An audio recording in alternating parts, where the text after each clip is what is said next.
Greetings. My name is Echo Augustine. Welcome to Of Darkness and Light. I just woke up and I went out and I got my mail and I hadn't checked in a while. And I got another a letter and a packet of legal mail from Washington State.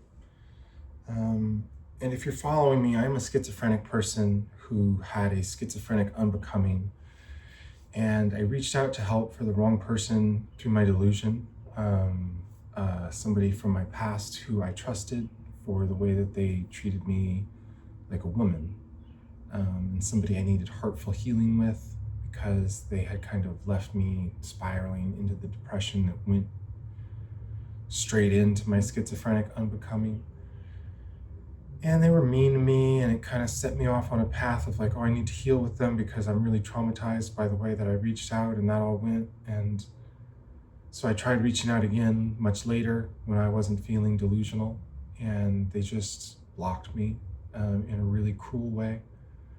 And it sent me on another like 5-6 months of not getting help and being very angry and writing stories to them and being kind of like in and out of delusionality and mania and being very alone and reaching out for relationships with other people who then abused me and then set me off to reach out to them in even crazier ways because it was like it was like I blamed them internally because it's like I'm still looking for help and then I'm reaching out for relationships, and I know that the state I was left in is what kind of drew people to like use me up and toss me out. And there was one in like September, I believe, that was really, really bad, where somebody gave me space just to like use me sexually, and I felt very, very raped.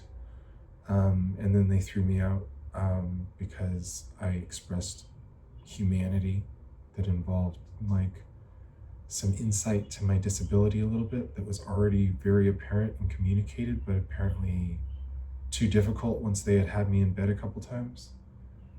And it's my mistake. I did that with somebody who's on testosterone.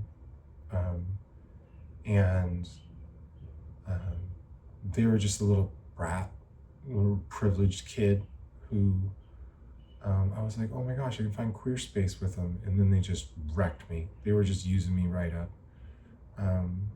And so I haven't been well since then, or I hadn't been well since then. I went into a real spiral, started lashing out towards that person and asking for help and begging people they knew in their life, like, please have them talk to me. I need help. I need a hug from them.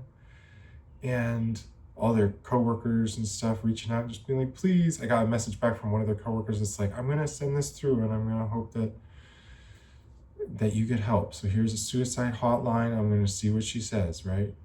And that's the only thing I ever heard from anybody I reached out to trying to get through this one person was, we'll try and get through to them. It's good of you to be seeking healing. Here's the suicide hotline number. And then when this person put a restraining order on me, my whole life shut down. Because it like snapped me out of a big period of manic delusion, and I just like I quit my job. And then I was super stressed out while I was going through the period of time where I was like navigating getting to that court case, and then like doing it, there was a delay, and then I had to get on the online version of it later, and it just got put through despite the fact I'm disabled and I need help. And I tried to communicate the whole time, but while I was doing that, I was appealing to Washington State unemployment about how I had this unique disability, right? And that's why I quit my job, and I justified it as fully as I could, and I gave them the best truth I could, just straight up, I quit my job, but this is why. And then I reached out to my family for help. Nobody would help me. I reached out to these organizations for help. I was not qualified. I've reached out over and over and over again to friends and family and stuff to help me get on a path towards disability because that's what I need to be on. And nobody will help me. And it's like, I need appointments set up. I need people to drive me there. I need genuine help. I need genuine help getting help, and no one will help me. And I think a lot of it has to do with that restraining order because it's with a younger cisgendered woman, and I was kind of wild about it, just trying to communicate how much I need that hug here online. And they might not even be a cisgender woman. They might be a non-binary female. That's cool. They might be something else. That's cool too. But whatever they are, new cisgender woman or female will help me. And that's kind of what my body needs, is to have space with a community member of womanhood, who will help me get on the right path, with like a very leading hand. I need to be set up with some kind of like advocate who can help me get my place in society and keep this home because I deserve it. And the packet and the letter was for an court date to review my unemployment and my disability, and to make me fight again to prove it, but to a judge rather than the unemployment people who I proved it to previously. And I missed the first one because I didn't even see the packet of, and then the second one was, hey, we're going to reschedule it. You're going to get more court documents. So this is what's going on. I'm going to receive more court documents in the next week or two, probably, that are going to give me another court date where it's a place where I need to go and like prepare documentation and stuff and present my disability. And I can. And what I'll do is I'll present all the documents and stuff and videos and links that I have on my website that talk about schizophrenic executive dysfunction. I'll create a document that explains my attempts to get help despite my lack of ability to get help. But it's going to be explaining my disability from the inside out to people who don't see it that way. And so it's going to be a very challenging thing. And that's a lot to focus on for a disabled person who's trying to actually get help at the same time. And so I'm just going to plead, even though pleading is something that people don't really respect. Please help me. If you're somebody watching or listening, and you're not one of the family members who are like directly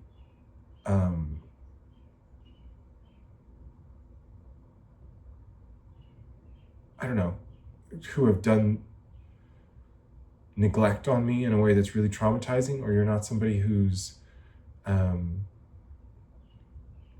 going to harangue me for wanting to pursue living without medication, then I beg you to help me ASAP, because this is what's happening. I'm going to have to prove that, and I'm probably going to do my best, but it's going to absorb all of my energy, and my stress level is going to skyrocket because I just got to a place where I was like, oh my God, I got rent helped, and now I've got a few more months. I can get a book published. I can go really hard on the things I need to while I'm starting to get help. I can work towards getting disability by the end of those months, or whatever. I can continue to lobby for help because of my art and because of the way I need help, and try and find somebody who's willing to pitch in and support me as an artist because it'll pay back in time. I'm going to start getting my comedy act on the stage so I can prove that in a different way. I'm going to continue educating from where I'm at and see if somebody will help me with understanding schizophrenia from the inside out and like teaching from that, and perhaps doing a humanitarian organization. Somebody might help me get published and we can share that money together, and I can stay in this home, anything to stay in this home. But really, I want to start getting on the path to being with my daughter. That's the whole purpose. It seems backwards, but it's like, yo, nobody will help me get on disability and get on the path towards being with my daughter again, right? So it's like, okay, so I guess I'll write stories and get published and get money and go on the stage and become a comedian because I can only do creative things and nobody will believe me or help me with that. And it's this doubted thing that is just like, oh, this person's trying to get something. I don't think this judge in the state of Washington is going to think much less than that. Especially because it's like, I reached out to the governor here. I reached out to the governor multiple times in multiple avenues, begging them from them to understand my situation was unique, and that I needed direct help getting set up on disability. No response from the governor's office. Guess what? Go ahead and submit this person to see if their unemployment's valid, because that sounds like bullshit. And so that's what I'm dealing with. I'm dealing with a state that is completely inhumane. and that is just penny pinching people to death, and that has no real stake in taking care of its community. That is just like, hey, fight to the death, dude. Get a job. And I'm like, I would love to find a job where I can work from home and support myself. If somebody would help me do that, I need healing time and help. And then I could be a crisis counselor or something. Somebody could pick me up and we could do rounds. I could do that work. But you know what? No one will help me, and it's disgusting.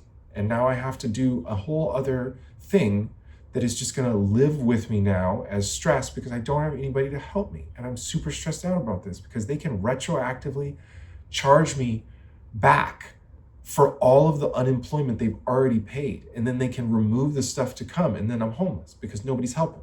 And because I haven't been set up on disability. I've had so much time. They're going to look at this. They're going to be like, dude, we gave you unemployment at the beginning of December and you still haven't even started the right path towards disability. Hopefully they'll see that, but it's like, why am I going to be the one that has to prepare this argument? Why can't somebody help me? Why can't somebody just help me? Why can't somebody help me, dude? Why can't somebody help me? My brain doesn't work the way you think it does if you think I could go to get help without help.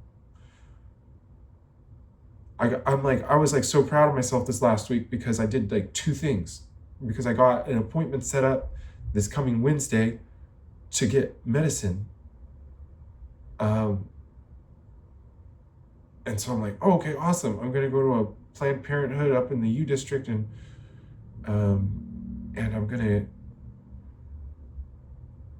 gonna get, I don't think it was Planned Parenthood in the U District. I forget exactly where I'm going. I'm going somewhere.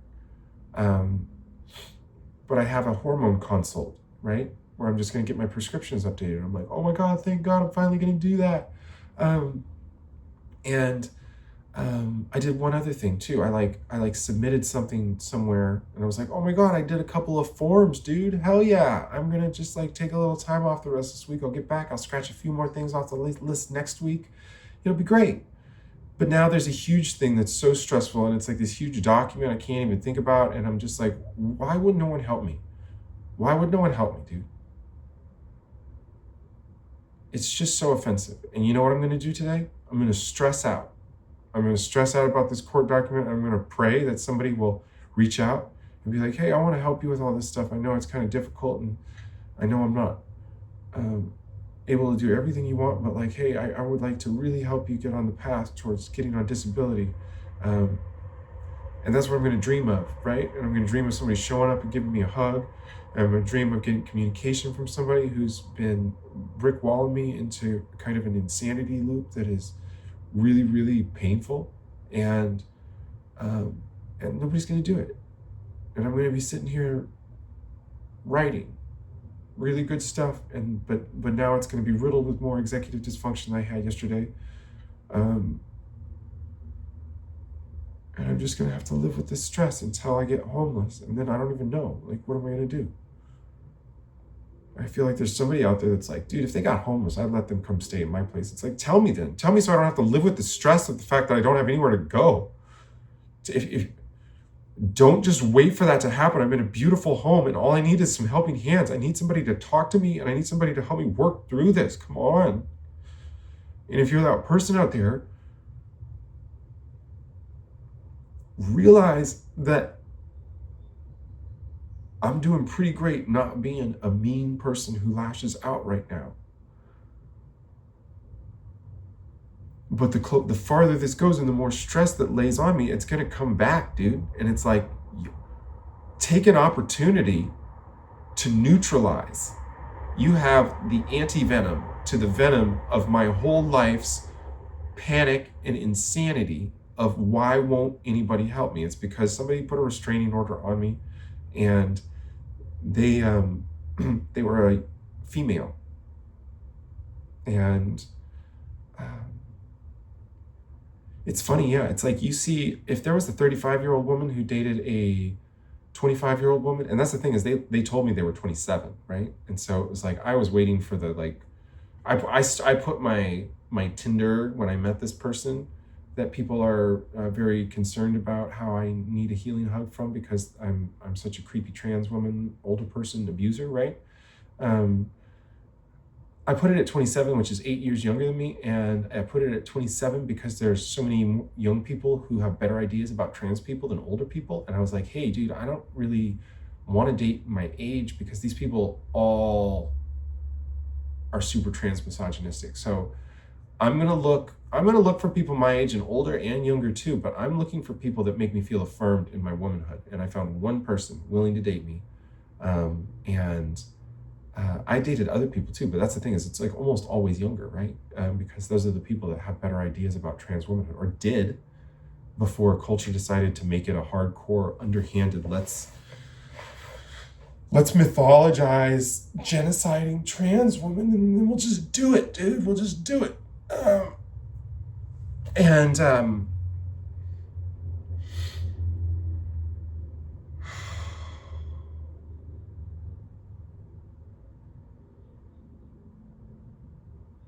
anyways, I got my heart ripped out by a younger person and they were 8 years younger than me. And it doesn't matter if you think about it, if that happened to a father or it happened to a mother that was cisgendered, it doesn't matter the age of the person, even though I did it when, it's like I was aiming for 27 for a reason, right? Like the cortex, right? Or that was called the frontal cortex. It's like, yo, dude, that's a proper adult age for an older adult. Is like, yo, when they're like 27.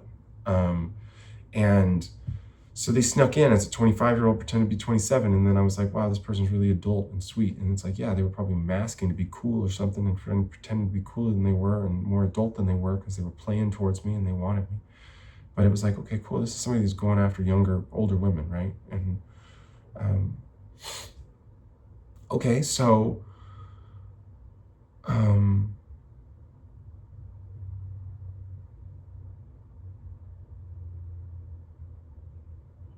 yeah, they put a restraining order on me and every single person in the world. It's like, wow, this trans woman was dating this younger girl. What a poor girl. What a poor girl for dating this trans woman. And that person's probably just like, I'm so embarrassed they're talking about me having been in a relationship with them. I